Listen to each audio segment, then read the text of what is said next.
Just welcome everyone tonight to another brilliant CFCC seminar with diplomats and distinguished guests. And today we have somebody who needs no introduction with his forensic expertise and knowledge on foreign affairs. And that's, my wonderful neighbouring colleague in Tunbridge, as the member of Parliament for Tunbridge, and the chair of the Foreign and Commonwealth Foreign Affairs Select Committee.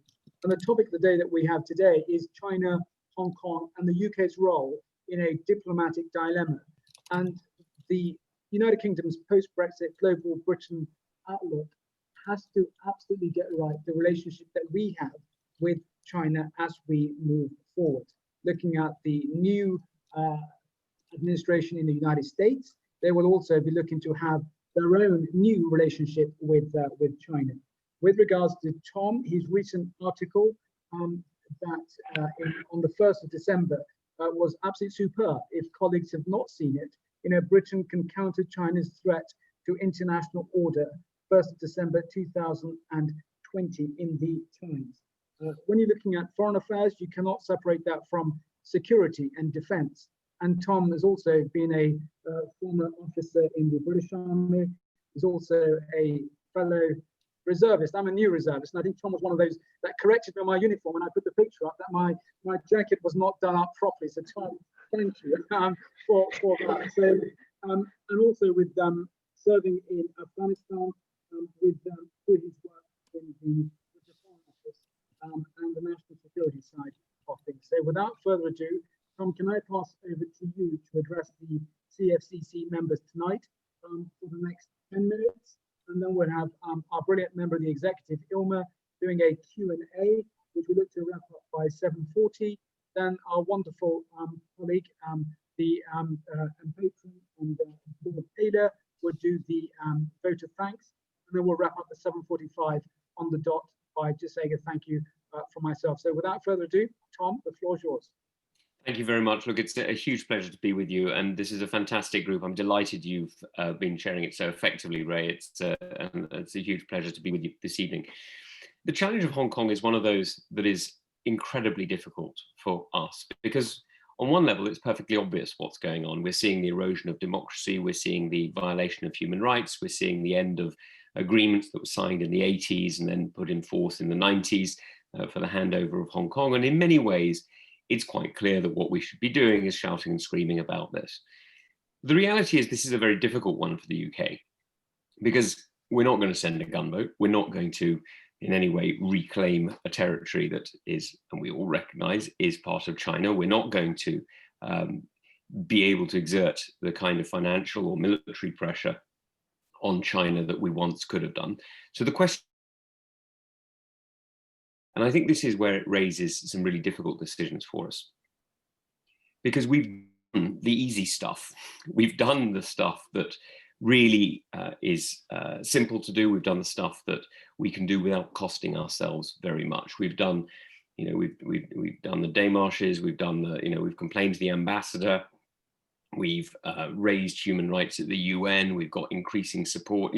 We have done those bits.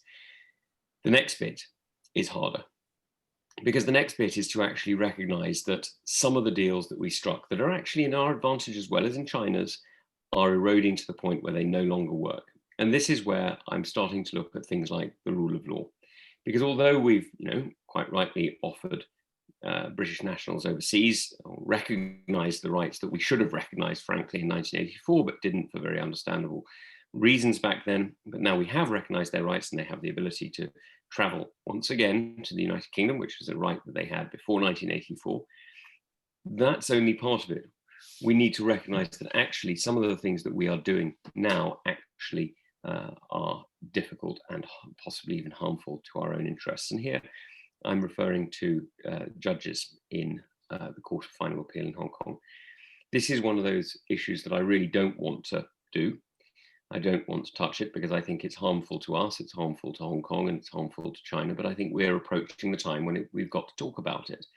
I don't mean that we've got to do it, but we have got to start talking about it, because there comes a point where those judges, very, very fine people of very high integrity, none of whose integrity am I questioning in any way, But because of the setup of the legal order, they are no longer doing what I know that they're trying to do, which is defending the rule of law. What they're actually doing is that they are sadly part of an organization now that is, which is the Hong Kong government, which is eroding human rights. Now, that's a real challenge, because if we do pull those judges, or rather if we do ask those judges not to attend anymore, they're not sent by us, so it's not a question of pulling them, but if we do encourage them not to attend anymore, then we are, again, undermining our own ability to help shape the legal order of the world in the way that I think is to the advantage not just of us, but of all free people around the world.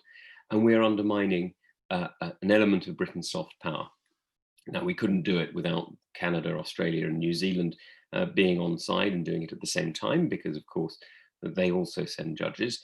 And as I say, maybe it isn't the right time yet, but I do think that this is one of those questions that we have to start talking about, because everything else that we're doing Magnitsky-style sanctions, which you'll know about, these sort of targeted financial sanctions, we're doing them.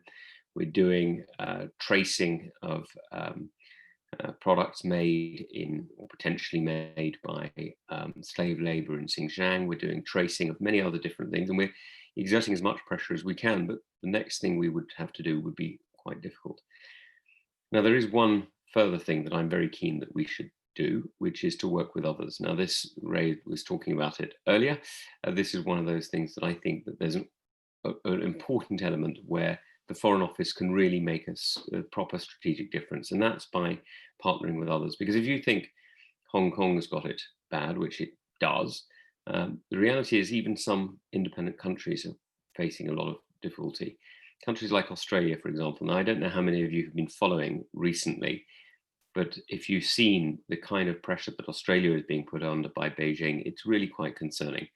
So this evening and many other evenings, I hope, I will be opening a bottle of Australian wine in support of Australian brothers and sisters, because we do need to stand together as they are being bullied by the Chinese. And so I would urge you that when you next uncork something, make it Australian. There are, of course, further areas that we need to work on, but I'm going to stop there and open it up to questions, because I think that will probably provide the better opportunity for challenge and debate. Anna, I hope that is Australian.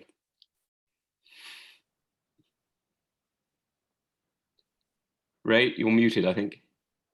Okay, actually it's not wine. We just had dinner. That's a nice little brandy. But I love Australian wine, and I definitely support Australia. You're absolutely right. We must tackle it. Tom, thank you so very much for that. And I think Tom is saying we stop for 1 minute and go and get a glass of Australian wine for those who want to drink it. Without further ado, can I pass over to Ilma? Ilma, over to you to chair the Q&A. Yes. Hello. Thank you, Rahman, for giving the floor to me, and thank you, Tom, very much for your very sort of cautious and moderate view on the situation. So I've just been informed that we have been joined by Baroness Hooper, and I was wondering if she wants to start the questions, the Q&A. Baroness Hooper.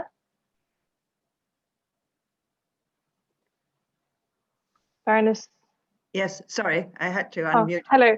Do you, hello. Might you have a question? Yes, might you have a question to start with? Well, I hadn't particularly prepared for a question, but what I am concerned about very much with our relationship, and many thanks to Tom for his words. I was a little late starting, but anyway, I heard most of it, I think. But I am concerned about on the educational front. There are a lot of students from Hong Kong who come over to the UK to study, and I suppose to some extent vice versa, but it's mostly the young people from Hong Kong who come here, and what their situation now is, and how delicate the operation is, because if more antagonism is built up, it becomes more difficult for people like that to take advantage of the opportunities. I think you're absolutely right. I think you're completely right. this is one of the things that we have traditionally offered, which is the ability for students from around the world, yes, from China, but from many other countries too, to come and study in the UK, to gain skills, to gain contacts, I hope, to gain friends, sometimes to gain even spouses, and to have a wonderful network of people who know and understand us around the world, who are willing to support and trade with us in years to come. What we're seeing out of Hong Kong, you're absolutely right, is that network is being influenced in different ways, sometimes by the Chinese embassy, sadly here, which is putting pressure on some of those students to protest or to object to different bits in line with China's policies, and I think that's really concerning. So I think there's an awful lot that we've got to work on together, not just us actually, but the Americans and Canadians and Australians as well, places where, I mean, the English language university